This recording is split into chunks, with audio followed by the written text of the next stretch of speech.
L'étincelle initiale. On ne commence pas par Instagram, on ne commence pas par les bijoux, on commence par un prénom. Il y a des mots qui ne vous lâchent pas, des mots qui s'imposent comme une odeur qu'on reconnaît les yeux fermés, comme une note tenue qui revient quand la maison se tait. À cette époque, j'habitais sur la Côte d'Azur. La lumière y était franche, parfois crue. L'air salé s'engouffrait dans les fenêtres qu'on laissait grandes ouvertes. Et ma vie tenait dans un mélange de carnets tachés par le café, de billets d'avion pliés en quatre, d'étiquettes de tissu glissées entre deux pages. Je travaillais déjà avec l'œil. J'étais sourceuse et acheteuse pour les boutiques de décoration. Je parcourais les salons, les marchés, les ateliers. Je voyageais pour chercher, chiner, composer des collections qui devaient avoir ce goût d'ailleurs que mes employeurs attendaient. C'était une vie d'aller-retour, de valises qui ne se rangent jamais tout à fait, de tableaux de tendance qu'on réarrange comme on déplace des coquillages sur le bord d'une table. Je n'étais pas encore entrepreneur. Mais j'étais déjà dans ce geste, assembler, traduire, donner une cohérence esthétique à des fragments venus d'ailleurs. Et puis un matin, une brève anodine a tout changé. Je feuilletais distraitement un magazine, une page, un entrefilé. Laetitia Casta venait d'avoir une petite fille, prénommée Satine, S-A-T-H-2-E-N-E. Un mot, presque rien. Mais ce mot-là m'arrêtait net. Il y avait quelque chose de doux et de tranchant à la fois, une élégance qui ne forçait rien. Je l'ai relu, encore. Je l'ai dit à haute voix, pour entendre comment il roulait dans ma bouche, comment il glissait dans la gorge. Satine. Je l'ai noté dans mon carnet. Puis je l'ai écrit différemment, comme on essaie des bijoux devant un miroir. Satine avec un I, satine avec un H, satine avec deux E, satine avec un Y. J'aimais la version qui tirait un peu vers l'anglo-saxon, celle qui semblait filer plus loin que la ligne d'horizon. Et ce jour-là, sans que je le sache encore, une graine venait d'être plantée. Elle allait m'accompagner 20 ans. Quelques mois plus tard, le cinéma est venu mettre de l'essence sur cette braise. Moulin Rouge avec Nicole Kidman, flamboyante et fragile. Une héroïne qui semblait irréelle, comme un lampion rouge qui tremble au vent. La musique, les plumes, les yeux brillants dans la pénombre, et ce prénom encore, Satine. Cette fois-ci, ce n'était plus seulement une petite fille de mannequin, c'était une héroïne de fiction qui s'inscrivait dans l'imaginaire collectif. Entre réalité et mythe, le prénom avait pris une autre densité. Moi, assise dans mon fauteuil, j'ai senti une certitude calme. Ce prénom allait rester. À partir de là, Satine s'est mise à m'accompagner. Je le griffonnais partout. Sur la page de droite d'un cahier de commande, entre trois références de verre soufflé et le contact d'un artisan. Dans un carnet de voyage, coincé entre l'adresse d'un marché aux épices et le nom d'un tisserand croisé dans une arrière-cour. Sur un post-it collé au bord de mon miroir, à côté d'un échantillon de toile écrue.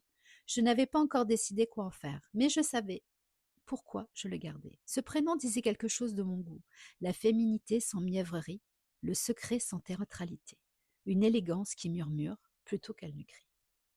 Mon quotidien à cette époque, c'était ça, arpenter les salons professionnels, traverser les halls immenses où tout brille et tout se vend. Repérer les matières justes, la couleur qui va tenir une saison de plus, le détail qui deviendra tendance. Je montais des sélections comme on compose un parfum. Une base, un cœur, un sillage. J'apprenais à faire une place à l'intuition, sans renier l'exigence.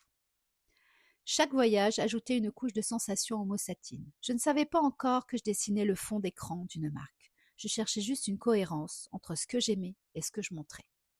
Le soir, quand la maison se taisait, je tressais des lettres. Je dessinais le mot Satine, comme d'autres dessinent des visages ou des fleurs. Parfois en majuscule fine, parfois en cursive, parfois avec un H, parfois sans. C'était devenu mon pseudonyme intime. Un prénom à qui je pouvais tout confier. Mes hésitations, mes envies, mes colères courtes, ma tendresse pour le silence. Je crois que j'ai compris alors que Satine n'était pas seulement un mot, mais une boussole. Un mot capable de dire ce que je n'arrivais pas à formuler autrement. Dans mes carnets, je notais aussi des phrases, des sortes de manifestes miniatures.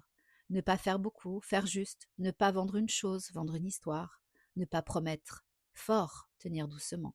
Je n'avais pas de business plan, je n'avais pas de calendrier, mais j'avais cette vibe. Et quelque part, ça suffisait.